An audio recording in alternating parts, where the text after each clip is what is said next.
Соединетите Американски држави немаат дилема дека сите три земји од јадранската група треба да добијат покана за членство во НАТО на самитот во Букурешт. Финалниот состанок на кој Македонија, Хрватска и Албанија реферираат за сработеното во изминативе 4 години се одржува во Пентагон. Досна вечерва по македонско време. Трите земји под патронат на САД ќе парафираат изјавата за успешна досегашна соработка.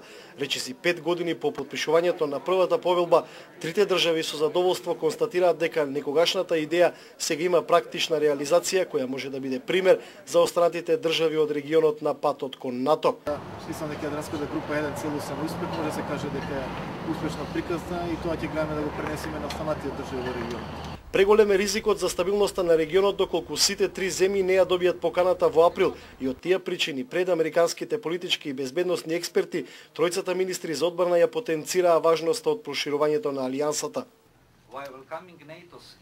Трите земји во приближувањето кон НАТО се комплементарни и се надополнуваат. И затоа Хрватска сака да види покана за сите нив.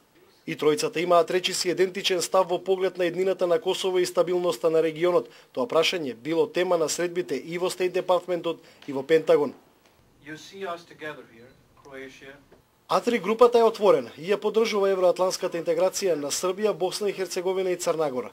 Осамостојувањето на Косово отвара нова страница на Западен Балкан. Од трите држави единствено Македонија во оваа крајна фаза на НАТО интеграцијата се соочува со сериозни закани за вето. Министерот Еленовски и овде во Вашингтон не пропушти да потенцира дека ветото би значило последици за целиот Балкан. Јадранската А3 група, директно поддржана од Соединетите Американски држави, своето 4-годишно стратешко партнерство треба да го финишира со покана за полноправно членство во алијансата. Многу политички и безбедносни фактори оценуваат дека овој проект е добра рамка за регионалната безбедност на овие држави, што пак ја покажува нивната подготвеност за полноправно членство во алијансата. Од Вашингтон, Маријан Николовски, Сител телевизија.